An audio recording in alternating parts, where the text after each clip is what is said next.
I stood at the edge of my property line, watching in disbelief as the construction crew unloaded their equipment. The bright yellow bulldozer engine roared to life, its metal treads grinding toward the century-old oak trees my grandfather had planted.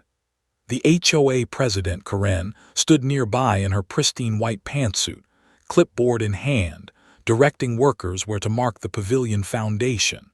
She caught my eye and smiled, not a friendly smile, but the kind that said she had finally won. I had received the notice just 3 days earlier. Final warning: clear land for community picnic area construction or face maximum penalties. My hands trembled as I held up the original deed to my property, shouting over the machinery that this land had been in my family for generations. Karen merely pointed to her clipboard and mouthed the words "County approved" before turning away. That was when I realized the depth of corruption I was facing. My own neighbors, the county commissioners, even the local judge were all in on it. They thought they could steal my land through paperwork and politics. What they did not know was that I had already made a call to my neighbor Davis. And tomorrow morning, 100 hungry dairy cows would be arriving for their own community picnic. The morning sun filtered through the oak trees as I sipped coffee on my back porch. This land had been in my family for 3 generations, 20 acres of peaceful countryside that somehow remained untouched even as developers gobbled up the surrounding farmland. 5 years ago, they had built Oak Ridge Estates, a luxury subdivision that pressed against my eastern boundary line. I had worried then about potential conflicts, but the developer assured me that my property rights would be respected. I believed him. That was my first mistake. I noticed them while walking the property line that Tuesday morning, bright orange surveyor stakes hammered into the ground, cutting nearly 5 acres into my back field. Each stake bore the Oak Ridge Estates HOA logo and a number. I pulled one from the ground and examined it, confusion giving way to anger. Who had authorized this? I had received no notification, no request for access to my property. I followed the line of stakes to where they met the subdivision border. Mrs. Wilson, my elderly neighbor who had sold her adjacent farm to the developers years ago, was watering flowers in her yard. She averted her eyes when she saw me approaching. "Martha, do you know anything about these survey stakes on my land?" I asked. She focused intently on her petunias. "You should talk to Karen Henderson. She is the new HOA president. They had a meeting about the community improvement project last month." "What community improvement project?" I pressed, but Martha turned and hurried inside, leaving her garden hose running on the lawn. The Oak Ridge Estates clubhouse was a pretentious colonial-style building with white columns and brass fixtures. The receptionist directed me to a conference room where I found Karen Henderson reviewing blueprints with 2 men in suits. She looked up, her professionally whitened smile never reaching her eyes. "Can I help you?" she asked, clearly annoyed by the interruption. "There are survey stakes on my property," I stated. "I never authorized any surveying." Karen exchanged glances with one of the men before responding. "Actually, those stakes mark the boundaries of the new Oak Ridge Community Recreation Area. The plans have already been approved." She slid a document across the table. It was a County Planning Commission approval for a community picnic and recreation area, complete with pavilions, playground equipment, and walking paths. The map clearly showed these amenities positioned on what had always been my land. "There must be some mistake," I said. "That is my property. It has been in my family for generations." "Not according to the updated survey and county records," Karen replied, producing another document. "This land was rezoned as part of the Oak Ridge Common Areas during the Phase 2 development approval last year." "That is impossible. I never agreed to this." Karen sighed as though speaking to a child. Your agreement was not required. The County Commissioning Board approved the boundary adjustments as part of the Master Development Plan. We are simply implementing what has already been legally established. She handed me an official-looking envelope. Inside was a notice demanding I clear the designated area of any personal property within 30 days to make way for community improvements, and threatening legal action for noncompliance. You cannot just take my land, I protested. Karen smiled coldly. We are not taking anything. We are developing community resources on land that has been properly redesignated. If you have concerns, you are welcome to file a formal complaint with the HOA board. She gestured to the door. Now, if you will excuse us, we have construction schedules to finalize. I stood there, documents clutched in my hand, as the reality of what was happening sank in. They were not just erecting a fence or complaining about my lawn height. They were attempting to steal 5 acres of my family land through bureaucratic manipulation. As I walked back to my house, I noticed neighbors watching from their porches and windows. Some looked sympathetic, but most quickly disappeared inside when I made eye contact. That night, I spread the documents across my kitchen table, reading every line, looking for anything that might explain how this could be happening. The language was dense with legal terms and zoning codes. One thing was clear. I needed help understanding exactly what I was facing before these people started building pavilions on my property. The county record's office was housed in a dreary government building downtown. I arrived early the next morning, determined to uncover how my property lines could have been altered without my knowledge. The clerk, a middle-aged woman named Patricia, seemed surprised when I explained my situation. That does not sound right, she said, typing my address into her computer. Property boundaries cannot just be changed without notifying the owner. She frowned at her screen. That is strange. There is a boundary modification filing from last year. Let me print everything we have. Patricia returned with a thick folder. These are all the documents related to your property and the Oak Ridge development over the past 3 years. She leaned closer and lowered her voice. Between us, something does not smell right here. Some of these approvals went through unusually fast. I spent hours reviewing the documents. The story they told was disturbing. The original development plans had respected my property lines, but revised plans submitted 18 months ago included a community space enhancement that extended into my land. The modification had been approved in a special session of the County Commission with minimal public notice. Do you know who sits on the County Commission? I asked Patricia. She hesitated before answering. The chairman is Robert Henderson. Henderson, as in Karen Henderson, the Oak Ridge HOA president. Patricia nodded. Her husband, he has been chairman for 6 years. My stomach sank. This was not just an administrative error. It was deliberate. I continued digging and found something even more troubling. A petition supporting the Community Enhancement Project, signed by over 30 Oak Ridge residents, including several of my direct neighbors who had never mentioned it to me. I left the records office with copies of everything, my mind racing. On the drive home, I passed Davis Michael's dairy farm. Davis had been friends with my father, and his property bordered mine on the north side. I made a split-second decision and turned into his driveway. They are trying to do what? Davis exclaimed after I explained the situation. We sat at his kitchen table, the documents spread between us. Steal 5 acres for a community picnic area, I repeated. Through some kind of boundary adjustment I never approved or even knew about. Davis shook his head. Robert Henderson has been pulling stunts like this for years. He pushed through that commercial rezoning that forced the Jenkins family to sell their orchard. Always claims it is for community benefit. What should I do? I cannot afford to lose that land. You need a lawyer, Davis said firmly. Not just any lawyer, someone who knows how to fight these people.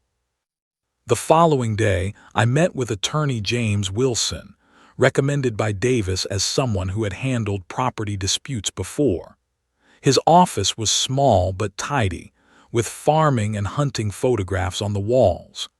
He reviewed my documents carefully, his expression growing increasingly somber. I will not sugarcoat this, he said finally. They have created a complicated legal situation. The boundary modification was technically approved through proper channels, even if those channels appear compromised by conflicts of interest.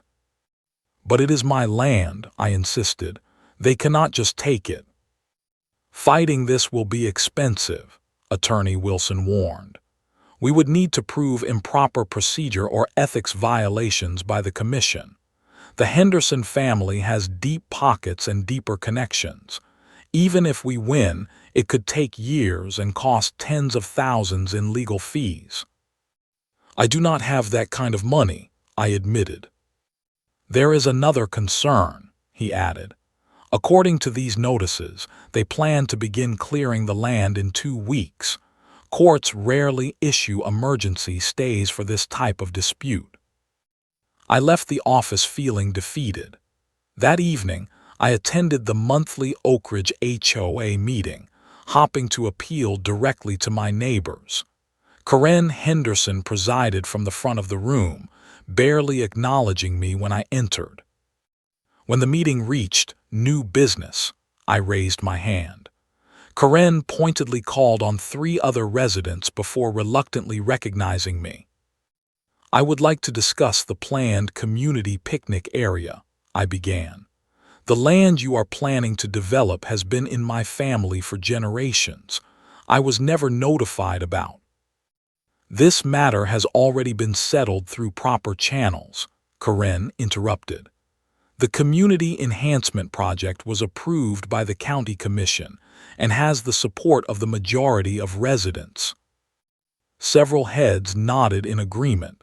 I recognized faces from the petition. But it is my property, I protested. I never agreed to give it up. The updated survey clearly shows the area in question is designated community space, Karen stated. If you have documentation proving otherwise, you should submit it through proper channels rather than disrupting our meeting. I looked around the room, searching for allies. A few residents avoided my gaze, looking uncomfortable, but most seemed either indifferent or actively supportive of Karen. Does everyone understand what is happening here? I asked, my voice rising. Your HOA is using political connections to seize private property. Today it is my land. Tomorrow it could be yours. That is quite enough, Karen snapped. Security, please escort this person out. I was stunned as a uniformed security guard approached me. Rather than cause a scene, I gathered my documents and left, the sound of the meeting resuming behind me. Outside in the parking lot, an older man caught up to me. I am sorry about what is happening, he said quietly. Several of us disagree with how this was handled, but the Hendersons control everything in this community. Anyone who speaks against them suddenly finds themselves facing building code violations or denied permits for home improvements. The next morning, I drove to the hardware store and purchased a dozen no trespassing signs, metal posts, and a heavy-duty staple gun. I spent the day posting signs along the disputed boundary, making sure they were clearly visible from the subdivision side. It felt good to take action, even something small. My satisfaction was short-lived. When I checked the next morning, every sign had been removed. In their place was a single notice stapled to a tree, unauthorized signage removed per HOA regulations. $150 fine assessed to property owner. I reinstalled the signs, this time adding a game camera disguised in a tree to catch whoever was removing them. That afternoon, I received the first of what would become a flood of citation notices from the Oak Ridge HOA. The envelope contained fines for unauthorized signage, visual nuisance, and obstruction of community development. The total came to $450, with a warning that additional daily fines would accrue until I complied with the development plan. The next day, my signs were gone again. The camera had captured a clear image of two men in Oak Ridge maintenance uniforms removing them on Karen's direct instructions. I printed the photos and took them to the sheriff's office to file a trespassing complaint. Deputy Collins reviewed the images with visible discomfort. "I understand your frustration," he said, "but with the boundary dispute pending and the county commission's approval of the development plan, this falls into a gray area legally. I suggest you work through proper channels to resolve this." "What proper channels?" I demanded. "The commission chairman is married to the HOA president. They are the ones stealing my land." The deputy avoided my eyes. "I can take your complaint, but I have to be honest. It is unlikely to go anywhere until the property line issue is resolved." When I returned home, a surveying crew was marking trees in the disputed area with bright orange spray paint. I confronted them, showing them my deed and property tax records. They apologetically explained they were just following orders based on the county-approved plans. One of them quietly suggested I get a lawyer immediately. That evening, I decided on a more direct approach.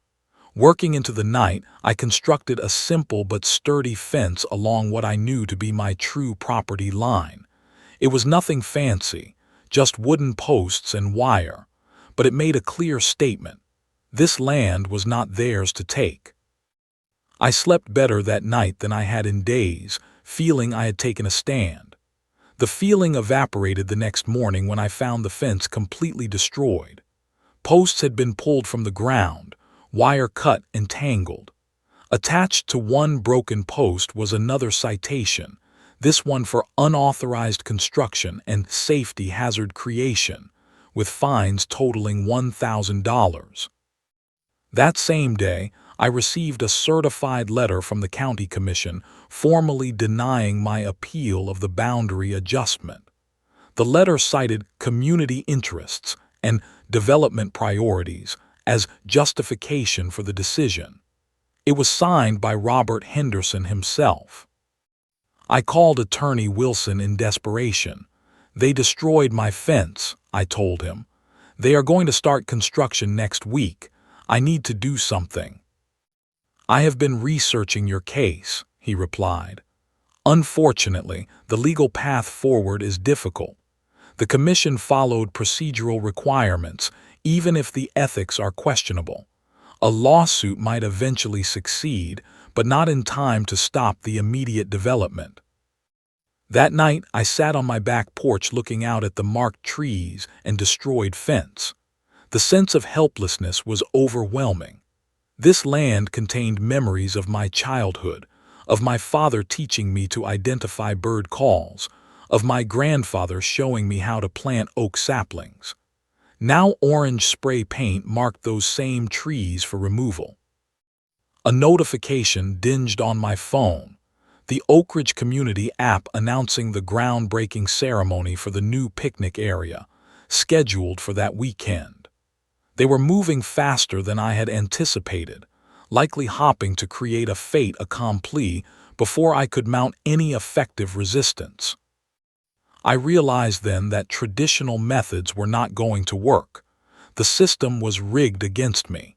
If I wanted to save my land, I would need to think differently, very differently. That night I could not sleep. Around 2 a.m. I found myself in the attic, digging through old family documents. My grandfather had been meticulous about keeping records, and somewhere in these boxes might be something, anything that could help me fight back. 3 hours and much dust later, I found it. A metal lockbox containing the original property deed from 1937 when my grandfather purchased the land.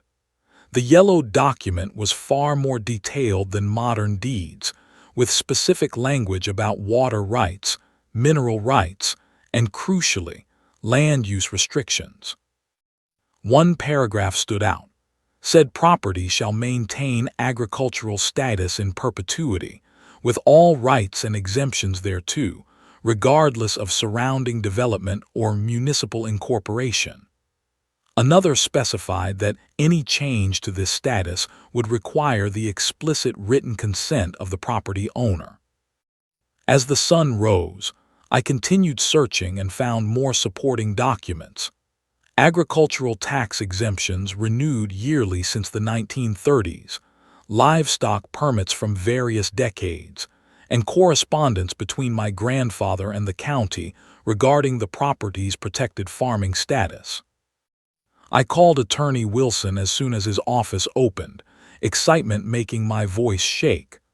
I found documents that might change everything, I told him. The original deed specifically protects the agricultural status of the property. Bring everything you have, he replied. I will see you in an hour. Attorney Wilson reviewed the documents carefully, occasionally nodding or making notes. This is significant, he said finally. The language in this deed creates what we call a restrictive covenant running with the land.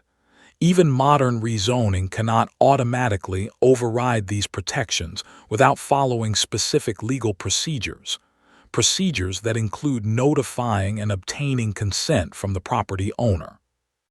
So they cannot just take my land for a picnic area. It is not that simple, he cautioned. But this gives us a different angle to fight from. However, there is still the problem of timing. Legal challenges take time, and they are planning to break ground this weekend. I slumped in my chair, so we still lose. Attorney Wilson tapped his pen thoughtfully against the desk. Not necessarily. These documents confirm your property has maintained continuous agricultural status. Are you familiar with agricultural protection laws in this county? I shook my head. You should be, he said, reaching for a thick legal volume, particularly Section 22.4 regarding established agricultural operations. He opened the book to a marked page and read aloud. No county or municipal ordinance, resolution, or regulation shall prevent or restrict standard agricultural practices on land that has been used for agricultural purposes for more than 1 calendar year. What does that mean exactly? I asked. It means, he said with the first smile I had seen from him, that if you are actively engaged in legitimate agricultural activity on your property, neither the HOA nor the county can interfere without going through much more rigorous procedures. And those procedures would require public hearings and environmental impact studies that could delay any development for months, possibly years. But I am not currently farming the land, I admitted. The law does not specify what type or scale of agricultural activity is required, he replied. Just that it must be standard agricultural practice appropriate to the land and conducted in accordance with proper permits. He closed the book. I suggest you consider how you might want to use your property for agricultural purposes in the immediate future. If you decide to do so, make sure you have all proper permits and follow all applicable regulations precisely. Document everything. Meanwhile, I will prepare legal documents asserting your agricultural protection rights. How quickly can I establish an agricultural operation? I asked. The law requires evidence of intent and initial implementation, not necessarily a fully functioning farm, he explained. But you would need to move quickly and ensure everything is properly permitted and documented. I left Attorney Wilson's office with a detailed list of agricultural permits to obtain and a tentative plan forming in my mind. On the drive home, I passed Davis Michael's dairy farm again. This time, I did not just turn in, I practically raced up his driveway. Davis listened to my story, examined the documents I had found, and gradually a smile spread across his weathered face. So you need to establish an immediate agricultural presence on your property to invoke protection laws. Exactly, I confirmed. Something legitimate and properly permitted, but substantial enough to make development impossible. And you need it in place before their groundbreaking ceremony this weekend. If possible. Davis leaned back in his chair, his smile widening. You know, I have been having space issues with my dairy operation. Too many cows for my current pasture rotation system. I have been looking for additional grazing land to lease. Are you suggesting what I think you are suggesting? I asked. A temporary grazing lease for a portion of my herd would be a legitimate agricultural use, he replied. I have the transportation equipment, portable fencing, water troughs, everything needed to establish a satellite grazing operation within 24 hours. How many cows are we talking about? Davis chuckled. How many do you think it would take to discourage a picnic? We spent the next hour working out the details. Davis would provide the cows and equipment. I would secure the necessary permits and documentation. By the time I left his farm, I had a clear plan and a renewed sense of hope. That afternoon, I visited the county agricultural office and filed for an immediate livestock grazing permit. I provided my grandfather's original deed, tax records showing the property's historical agricultural status, and a formal grazing lease agreement with Davis Michael's dairy operation. The clerk processed everything without question. Agricultural permits were routine and did not require approval from the county commission. By that evening, I had in hand all the permits needed to legally graze livestock on my property, including the disputed 5 acres. I called Attorney Wilson to update him. Perfect, he said. Now make sure you document the establishment of the agricultural operation. Photos, videos, dated records, everything. And be prepared for pushback. They will not give up easily. Friday night, under cover of darkness, Davis arrived with 2 farmhands and a truck loaded with portable fencing panels. We worked through the night, setting up a proper perimeter around the disputed area, complete with a gate, water troughs, and salt licks. I strategically positioned game cameras to document everything, making sure they were well hidden but had clear views of the entire area. Remember, Davis instructed as we finished around 3 a.m., this has to be a legitimate agricultural operation in every way. We are not just putting cows here to be difficult. We are establishing a satellite grazing operation for my dairy farm, with all proper permits and practices in place. I understand, I assured him. This is not a stunt. It is a legitimate use of agricultural land. Davis checked his watch. The transport trucks will arrive at sunrise. Get some rest if you can. Tomorrow will be interesting. I managed perhaps 2 hours of sleep before my alarm went off at 5:30 a.m. I dressed quickly in work clothes and boots, then made a large pot of coffee. Dawn was just breaking when the rumble of diesel engines announced the arrival of 3 cattle transport trucks turning into my driveway. Davis directed the operation with practiced efficiency.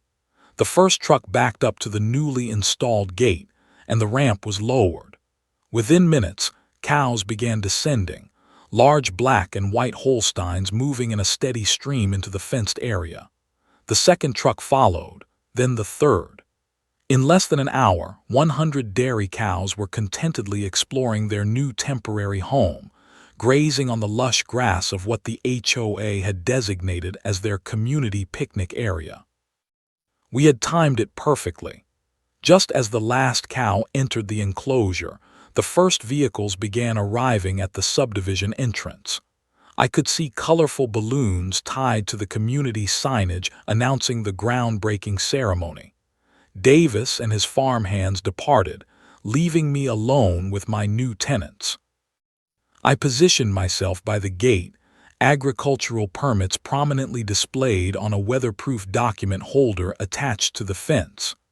I wore my work boots, jeans, and a flannel shirt, appropriate attire for a property owner overseeing a livestock operation.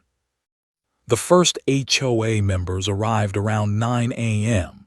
They parked along the subdivision access road and walked toward the marked future picnic site, dressed in casual yet expensive weekend attire. Their expressions of confusion as they encountered a field full of cows instead of an open construction site were priceless. Karen Henderson arrived fashionably late at 9:30, stepping out of her luxury SUV in an impeccable white linen pantsuit and designer sunglasses. She was mid-sentence, giving instructions to someone on her phone when she froze at the sight before her. The phone slowly lowered from her ear as she took in the scene. 100 large dairy cows grazing, mooing, and inevitably doing what cows do across her planned pavilion site. Her eyes found me leaning against the gate. For several seconds she simply stared, her mouth slightly open. Then she marched toward me, her white shoes inappropriate for the increasingly muddy path. "What is the meaning of this?" she demanded when she reached the fence, careful to maintain distance from the nearest cow. "Good morning, Karen," I replied calmly. "I am just implementing my agricultural management plan for this property. As you can see from these permits, this land is being used for legitimate dairy cow grazing operations."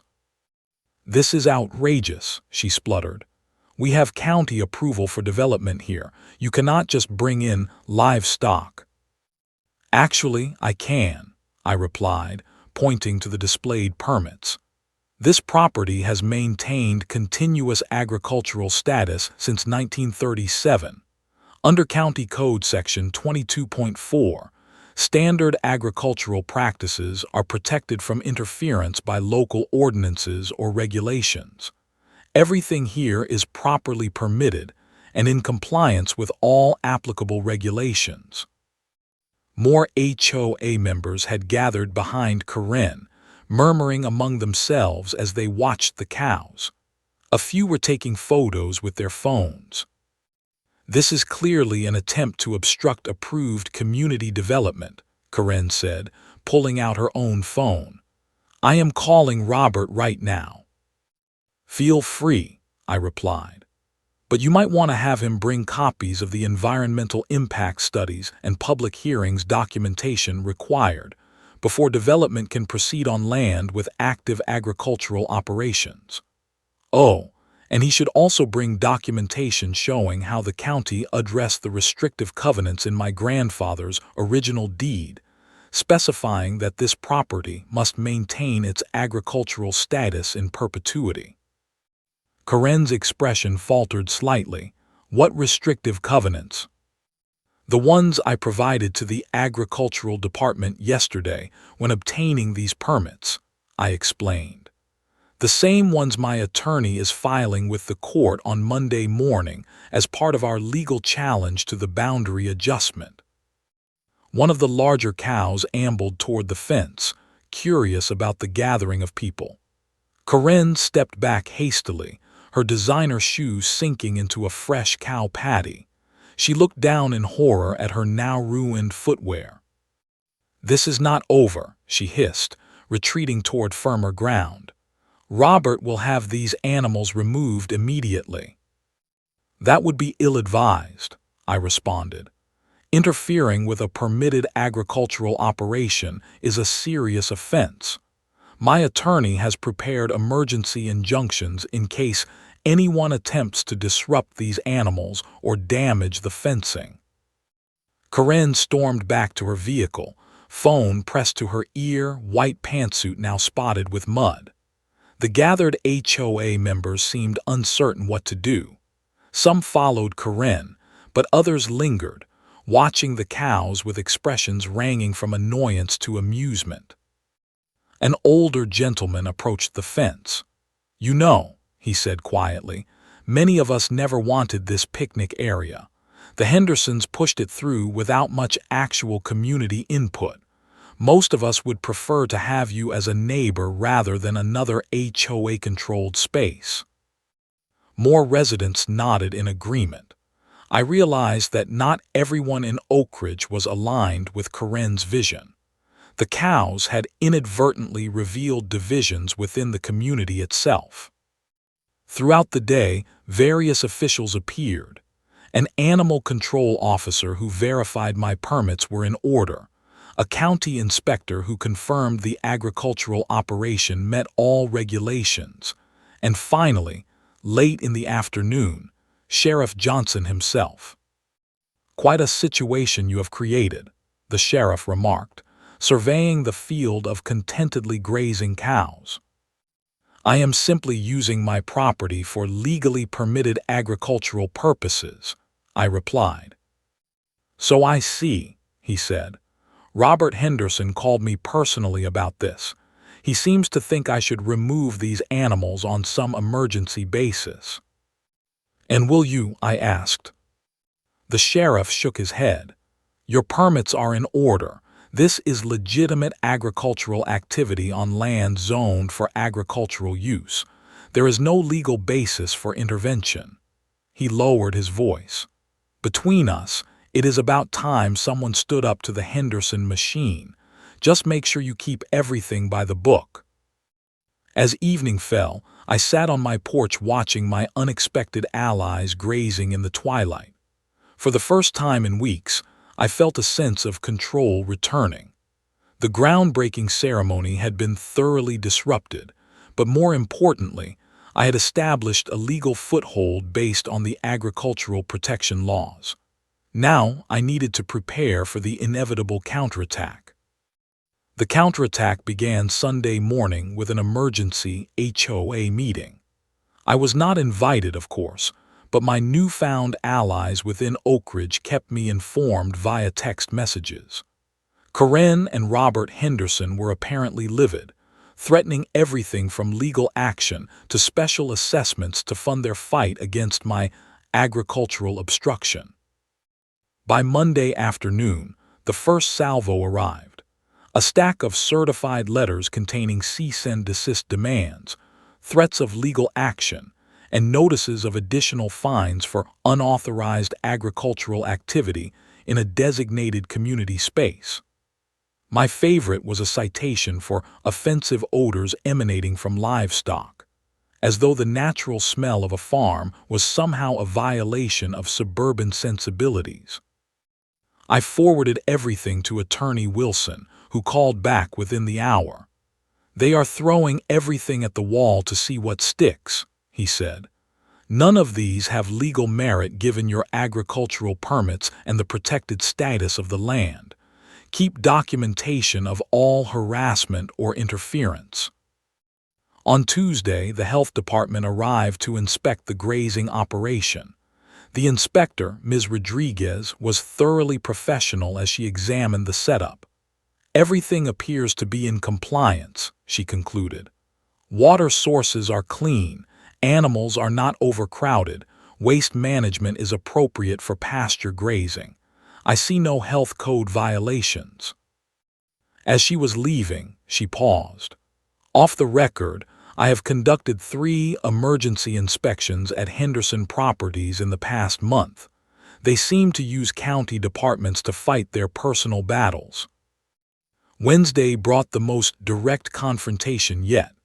I was checking the water troughs when I spotted Karen approaching along the property line, accompanied by a photographer with professional camera equipment.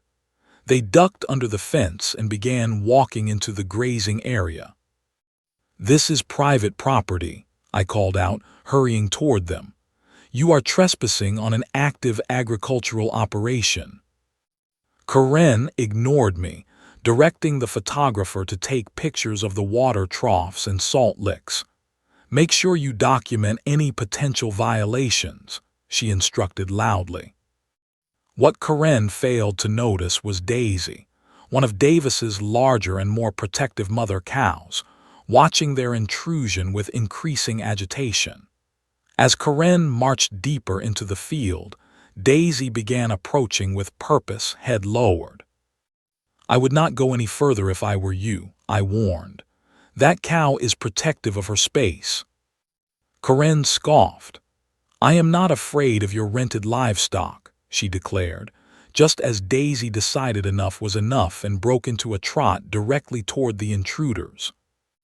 The photographer spotted the approaching cow first and dropped his camera in panic. Karen turned, let out a shriek, and began running toward the fence. Her designer boots were not made for traversing pasture land, especially sections recently visited by cows. She slipped once, recovered, and scrambled ungracefully under the fence, her expensive outfit now thoroughly soiled. Daisy, mission accomplished, stopped at the fence line and watched the retreaters with what I could swear was satisfaction, before ambling back to her preferred grazing spot. Within an hour, 2 police cruisers pulled into my driveway.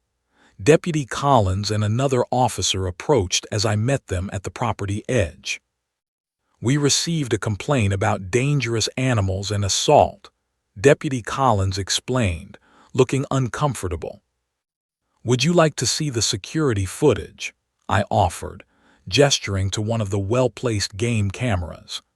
"It clearly shows Ms. Henderson trespassing on clearly marked private property and being warned about approaching the livestock." The deputies reviewed the footage on my tablet, which showed the entire encounter, including my warning and Karen's dismissive response. "Looks like a case of trespassing to me," the second deputy remarked. "The cow was just protecting its territory." Deputy Collins nodded in agreement. "I will note in my report that the complaint was unfounded and that the property was properly posted with no trespassing signs." That evening, I received a call from an Oak Ridge resident who had attended an emergency county commission meeting. They tried to push through an emergency regulation restricting livestock within 500 feet of residential developments, she reported. But the room was packed with local farmers who showed up to oppose it. The commission had to table the measure for further review. I later learned that Davis had mobilized the local agricultural community, spreading the word about what was happening. Farmers from across the county had shown up to defend their rights against what they saw as suburban encroachment on agricultural practices. The next day brought another surprise. A news van from the regional television station parked at my gate. The reporter explained that they had received tips about an unusual conflict between a historical farm and an aggressive HOA. Would I be willing to tell my side of the story? I thought carefully before agreeing. Public exposure might help protect me from behind-the-scenes manipulation, but it would also escalate the conflict. After weighing the options, I decided transparency was my best defense. I gave the reporter a tour of the property, showed her my grandfather's original deed with the agricultural provisions, and introduced her to several of my bovine tenants. The story aired that evening on the local news, framed as "Century-Old Farm Fights HOA Land Grab with Herd of Cows." Social media picked it up immediately, with most commenters firmly on the side of the farmer, standing up to HOA overreach. The morning after the news story aired, I received a call from an unfamiliar number. It was Oak Ridge HOA's attorney, requesting a meeting to discuss resolution options. I immediately contacted Attorney Wilson, who agreed to accompany me. The meeting was set for that afternoon at a neutral location, a conference room at the local library. I arrived with Attorney Wilson to find 3 people waiting. The HOA's attorney, a subdued Robert Henderson, and surprisingly, not Karen but an older gentleman who introduced himself as Jeffrey Barnes, the HOA vice president.